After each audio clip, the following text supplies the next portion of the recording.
Shalom a todos, bem-vindos ao canal Ouça a Torá. Vamos continuar a narração do Pirkei Avot com o capítulo 4, Mishnah 14.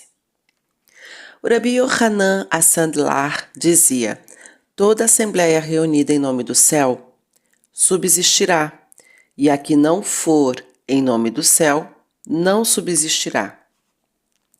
Os nossos sábios estavam cientes de que não há duas pessoas iguais.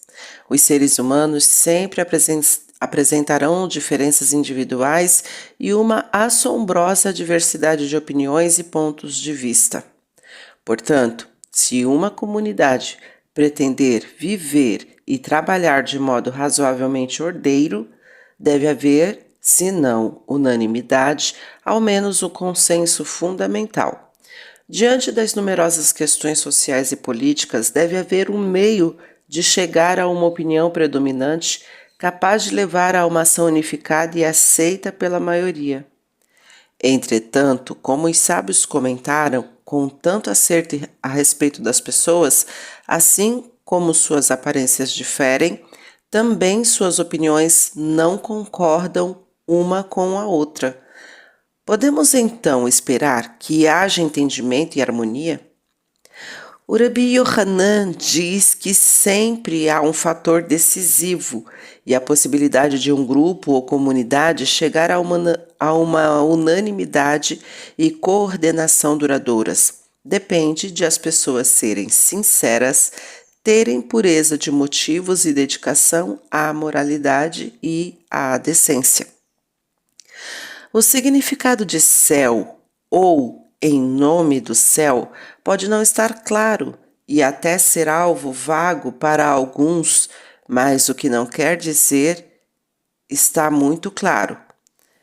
Não pode jamais significar o egoísmo e a busca de metas e gratificações mesquinhas, em absoluta falta de consideração pelas necessidades ou bem-estar dos demais. No mínimo, uma assembleia em nome do céu irá procurar realmente o benefício e o bem-estar comum. Além disso, lutará pelo crescimento espiritual e moral das pessoas envolvidas. Somente quando um propósito como este subjaz e permeia uma assembleia, pode ultrapassar as diferenças e contradições individuais para subsistir e obter resultados duradouros. Na verdade, os nossos sábios encararam em primeira mão o problema de buscar a união duradoura entre as pessoas de mentalidades diferentes. Eles tinham tradições e pontos de vista diferentes acerca dos temas da lei da Torá e tinham de chegar a conclusões normativas às quais todos se considerassem obrigados a obedecer. É interessante observar esta passagem do Talmud. Até mesmo um pai e seu filho, ou um professor e seu aluno que se ocupam com o estudo da Torá em um portão, isto é, juntos, tornam-se inimigos. Contudo, não se movem dali até se tornarem amigos. Quando as pessoas estudam Torá intensamente, procurando encontrar seu verdadeiro significado, surgem grandes diferenças de opinião. À medida que a discussão e seus argumentos forem ficando mais veementes, até mesmo pai e filho ou professor e aluno tornam-se antagonistas, cada um questionando acirradamente o raciocínio do outro. As vozes se levantam e as opiniões se chocam sem trégua. É assim que deve ser. E, contudo, ambos estão sinceramente buscando a verdade. Ambos apenas querem entender a Torá. Não se trata de atores ou demagogos procurando sua exaltação pessoal. Você pode ter certeza de que, após ouvidos todos os argumentos e pesadas todas as evidências, um acordo razoável será alcançado e ambos verão que obtiveram uma melhor compreensão da Torá, que estudaram graças a seu debate encarniçado. Por este motivo são gratos um ao outro. Os dois certamente se despedirão como amigos, mantendo sua relação original sem tensões, inalterada ou até fortalecida. A Torá tem sua própria maneira, como revelação da vontade divina, de conduzir as pessoas, dirimindo disputas e conflitos pessoais rumo à percepção de verdade mais elevadas. Este princípio continua sendo válido para qualquer assembleia ou conversão, reunião ou encontro de pessoas, onde as pessoas vêm com a mente fechada e egoísmo, procurando a todo custo realizar metas pessoais. O acordo é impossível e nada de valor duradouro pode ser obtido. Mas, se tudo estiver dirigido a um propósito mais nobre, acima de uma busca egoísta, eles terão sucesso. Este pensamento está refletido na própria palavra usada para a assembleia, kenesiá, e existe uma forma mais curta proveniente do mesmo verbo que serviria tão bem quanto esta, kinos. Em nossa palavra mais longa existem duas letras a mais, Yod e Rei.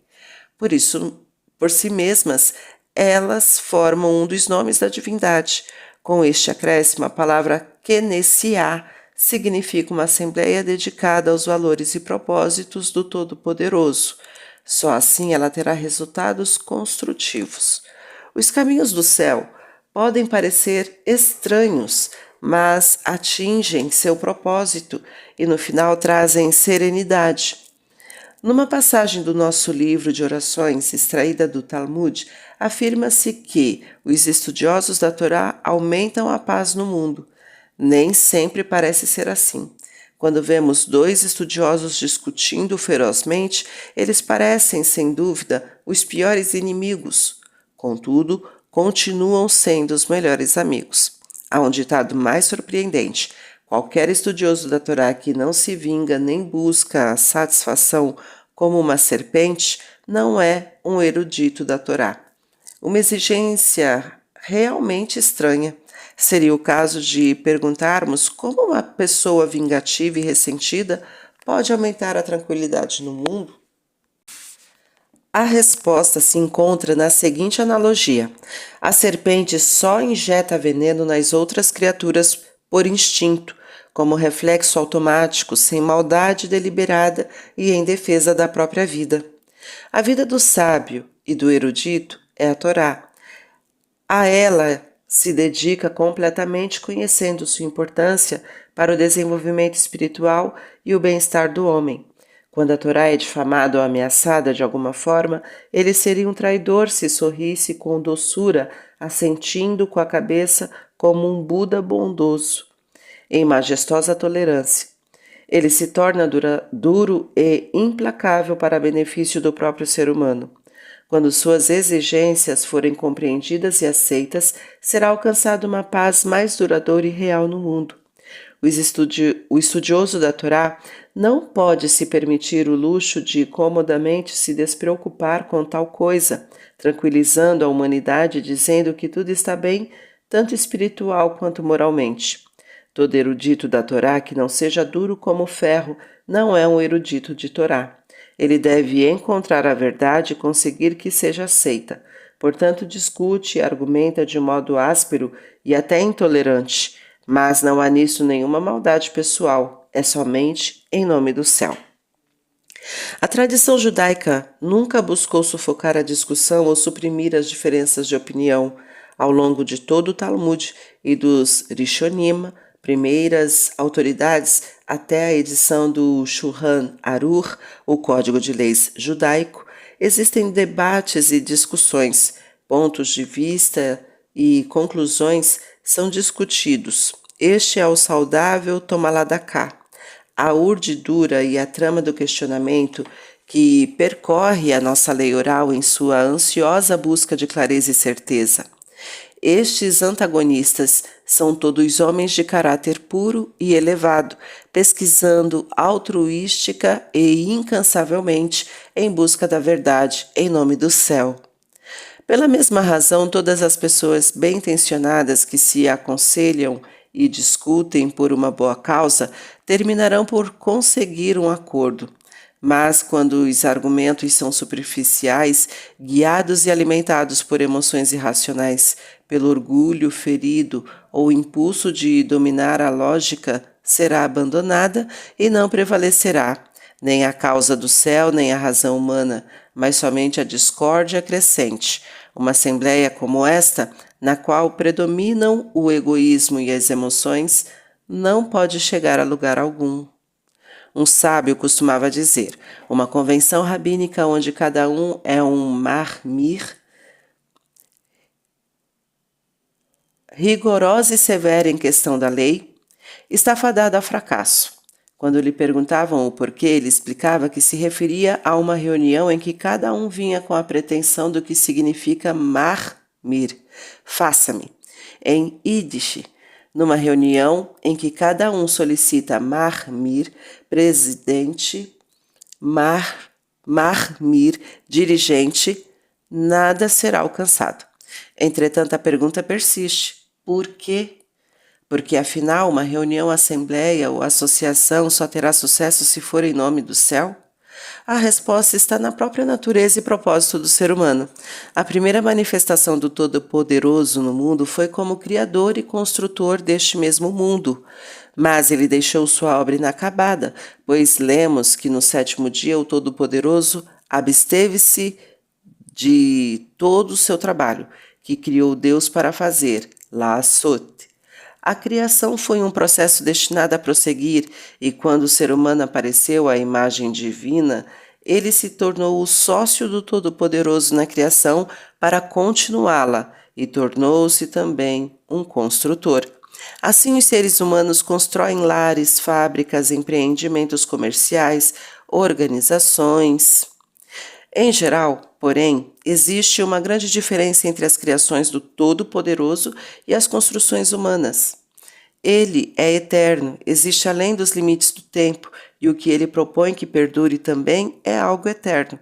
O ser humano, porém, vive apenas por um breve intervalo de tempo e pode construir edifícios que sobrevivam a ele, mas não para sempre. Prédios de apartamentos novos em folha podem, no decurso de uma só geração, transformar-se em favelas, a ponto de serem demolidos. Terremotos e inundações devastam áreas e regiões inteiras de uma só vez. Como pode o ser humano construir algo que dure eternamente, como fez o seu Criador? Tornando-se igual a ele. O que pede o eterno teu Deus de ti, se não reverenciar o eterno teu Deus e andar sempre por seus caminhos? Se queres construir obras duradouras e resistentes aos danos causados pelo tempo, aprende a ser como teu Criador, a andar sempre por seus caminhos, então conseguirás construir como ele. Todos os teus filhos, Banair, profetizou Isaías a Sião, terão conhecimento do Eterno, e perfeita será a sua paz. E os nossos sábios interpretam: não leias Banair, teus filhos, mas Bonair, teus construtores. Deixe que outros construam edifícios que ofuscam os olhos, empilhando pedra sobre pedra, que outros ergam arranha-céus de aço e vidro a alturas extraordinárias. O mundo que eles estão construindo não é duradouro. Uma só bomba atômica pode demolir tudo, o que significa Banair, construtores. Pergunta o Talmud. E um amoraíta responde: os eruditos da Torá, que dedicavam todos os seus dias à construção do mundo. Sabemos quão seguras e duradouras são todas as estruturas físicas do mundo feitas pelo ser humano, quando tudo depende, em última instância, de saber se alguém apertará o botão. Cada vez tomamos mais consciência de que a paz no mundo reside apenas no entendimento e na colaboração entre as pessoas. Mas, para que os acordos entre elas sejam confiáveis e sinceros, os seres humanos devem ser morais e éticos perante a divindade que criou este mundo. Os eruditos da Torá, os sábios do judaísmo, estes são os verdadeiros construtores. Com sua devoção e estudo dedicado, penetram e exploram os caminhos da divindade. Eles convertem a Torá numa estrutura para viver, e esta estrutura é permanente, sobrevive à destruição. O povo judeu recebeu a Torá no Sinai. É interessante que Avot de Rabi Natan, uma obra elaborada sobre o Pirkei Avot, traz este trecho da nossa história. Quando o povo judeu se deteve ao pé do Sinai como exemplo de assembleia em nome do céu, desde então o nosso povo estudou e reestudou este livro que contém as palavras e caminhos de Deus através dos séculos, numa interminável série de assembleias em nome do céu. Este estudo contínuo faz a lei e a moral da Torá constituírem toda uma forma de vida. Esta tem sido a contínua construção para perdurar, que move o mundo a seguir o nosso exemplo, lentamente, às vezes ao acaso e até mesmo de má vontade, para crescer moralmente. Mas o Rabi Yohanan Sandlar, isso era de uma clareza cristalina. Que reunião pode ser duradoura? Só aquela que busca promover os propósitos do céu, já que contribuirá para forjar a cadeia ininterrupta de engenheiros de construção duradoura. Os estudantes e mestres da Torá que se dedicaram a ela desde os acontecimentos do Sinai. Se a assembleia, reunião ou a associação judaica se dedicar a outra meta e fechar os corações para a nossa herança, ela estará plantando as sementes de sua própria destruição. Foi dito profeticamente: teus destruidores e assoladores sairão de ti. Se não temos a intenção sincera de servir ao Todo-Poderoso e à sua Torá, mas sim aos nossos próprios objetivos de desmesurada vaidade, viremos a destruir e a arrasar. As nossas ilusões e racionalizações, como consequência, estamos destinados a sair do âmbito da continuidade do judaísmo histórico. Nosso destino e futuro se encontram na Torá. Se a nossa Assembleia não contribuir para este destino histórico, ela não figurará nas crônicas finais da odisseia espiritual do nosso povo, ou seja, não será duradoura. Essa ideia já foi sugerida pelas Escrituras, assim, por exemplo, lemos: muitos pensamentos há no coração do homem. Se cada um assistisse à reunião sem trazer nada mais que o seu coração e os seus sentimentos, pensamentos e desejos em busca de autogratificação, haveria uma multiplicidade de objetivos que levariam à divisão e ao malogro. Mas o conselho do Eterno permanecerá. Só servindo ao Todo-Poderoso e concretizando os seus ideais, a Assembleia se manterá firme e duradoura, pois haverá de ser parte de seu programa de construção. Foi cumprido este princípio no nosso passado? Decididamente sim. Os Tanaítas, sábios da Mishnah, conservaram a nossa tradição oral por meio da memória, do estudo e do ensinamento, trabalhando juntos em todas as gerações, formaram através dos séculos de história judaica uma Kenessiá ou Grande Assembleia. Depois deles vieram os Amoraitas, que estudaram, debateram e ampliaram os seus ensinamentos, fazendo a Guemará alçar voo. Eles também constituíram uma assembleia permanente através das gerações, consagrados como estavam à palavra do Todo-Poderoso. Estes sábios permaneceram em nossa herança viva. Os valores desenvolvidos e expressos por eles e o seu modo de vida se manifestaram em toda a sua vitalidade, encarnados no judaísmo tradicional e autêntico dos nossos dias.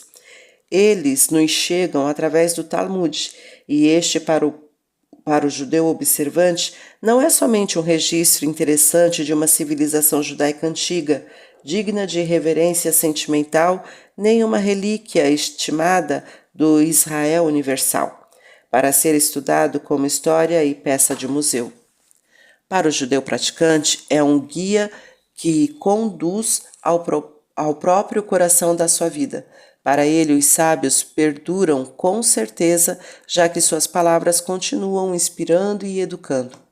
Por outro lado, desde a época do Talmud, têm existido grupos como os Sadoquim, saduceus, que também se reuniam e se organizavam em assembleias, mas sua meta não era em nome do céu, eram movidos pela ânsia de poder, prazeres mundanos e assimilação.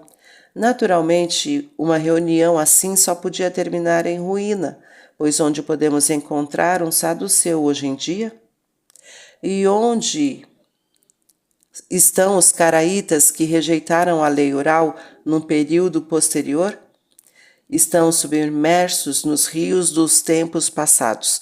Na Alemanha do século XVIII, surgiu um movimento denominado Haskalah, com o nobre propósito de esclarecer a comunidade judaica, fazendo uma análise científica do judaísmo para demonstrar que a nossa Torá contém uma literatura de grande valor cultural. Simplesmente ignoraram o caráter essencial da Torá como tradição divina e rejeitaram a verdade espiritual instintiva. Moses Mendelssohn e Abraham Geiger estavam entre os mais enérgicos expoentes, mas os próprios filhos do primeiro foram batizados e pouco depois milhares de judeus, só na Alemanha, foram levados à conversão. O judaísmo da Torá aceitou geração após geração sua herança consagrada e a apoiou, estudou e viveu. Em vez de alardear que somos descendentes espirituais de Abraão, Isaac, Jacó e Moshe, Rabeino, tentamos viver conforme seus ensinamentos. Se podemos perceber a continuidade e a tradição de lealdade à Torá, não é porque os nossos antepassados e o nosso povo tenham sempre sentido que manter e preservar a Torá seja algo agradável, fácil e confortável. A Torá nos escolheu e temos feito o máximo possível em cada geração para mantê-la vívida e vibrante nos estudos dos alunos do Beit Midrash, nas animadas comemorações de Simchat Torá e nos costumes diários e devotados dos trabalhadores judeus comuns. A Torá nos escolheu para ser uma assembleia reunida em nome do céu, por isso temos perdurado. Vale a pena enfatizar outro ponto. Quando você comparece a uma reunião ou convenção, tendo esta regra da nossa Mishnah em mente, você não a julga pela aparência externa.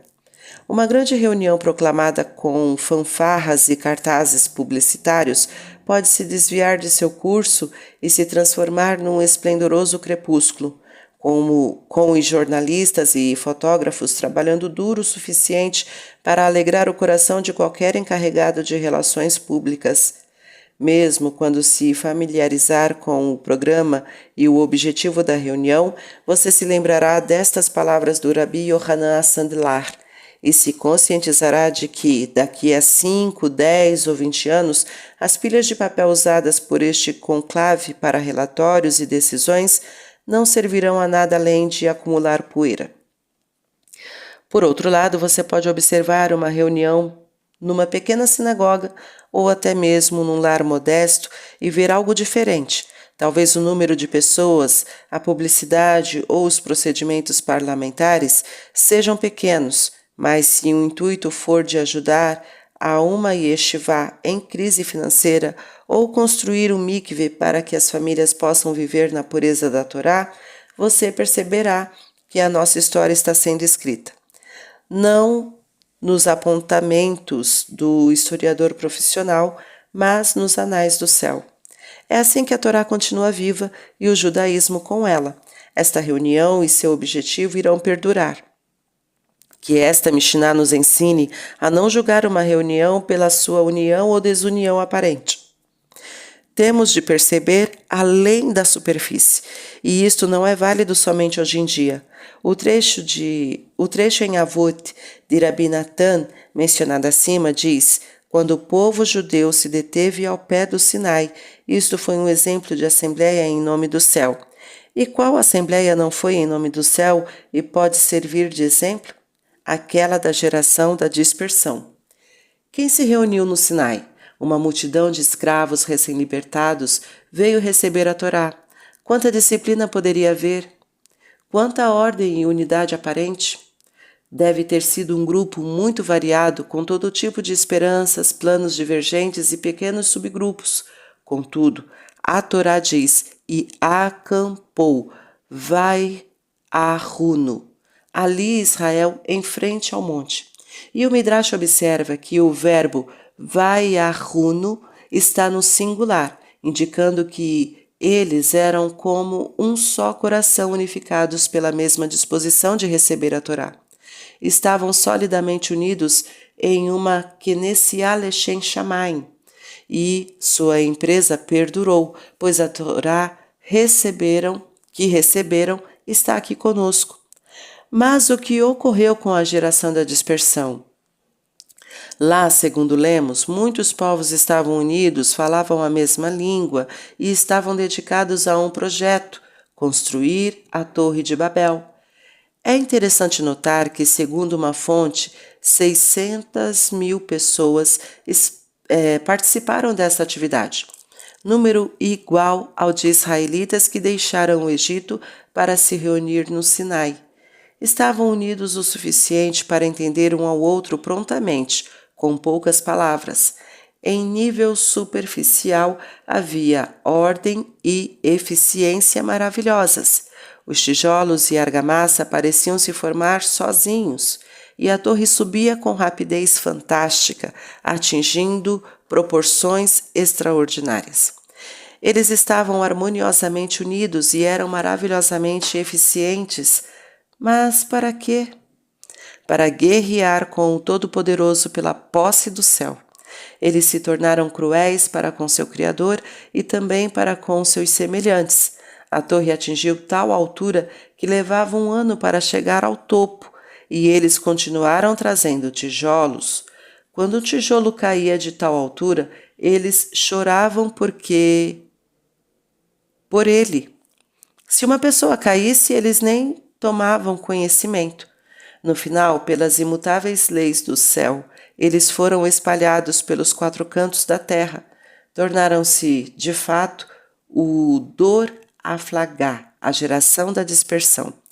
Podemos recordar o quanto os fascistas e nazistas eram admirados em seus dias de apogeu. Os trens cumpriam os horários, tudo funcionava com precisão. Que unidade, que ordem! Mas seus propósitos eram também cruéis para com Deus e o ser humano. Como a geração da torre, a deles não era uma reunião em nome do céu. E da mesma forma eles trouxeram destruição e dispersão sobre si. O fascismo e o nazismo talvez existam, mas em fragmentos dispersos e rejeitados, não podem perdurar. Em certo sentido, podemos considerar a Torre de Babel como a primeira intenção de dominar o espaço exterior, como também de controlar e explorar a criação do Todo-Poderoso em proveito próprio. Estes esforços persistem nos nossos dias. Cada vez mais nações correm para enviar ao espaço suas ferragens científicas numa jactante negação da divindade. Em resposta a essas atitudes, o judeu piedoso responde suavemente em suas orações cotidianas. Estes confiam em carros e aqueles em cavalos, mas nós mencionaremos o nome do Eterno nosso Deus. Nós olhamos sob a superfície, como aconselhou Rabi Yohanan Sandlar, a força organizada e a eficiência não nos impressionam como as ondas do futuro. É a reunião dos fiéis dedicados aos propósitos do céu que irão perdurar como parte do programa da eternidade. Ela não haverá, talvez, de conquistar o espaço exterior, mas sim o espaço interior do caminho do homem em direção à sua realização espiritual. Tá gostando do conteúdo do canal? Então curta, comenta, compartilha. Se ainda não é inscrito, se inscreve, ativa o sininho e fica por dentro das novidades. Shalom a todos!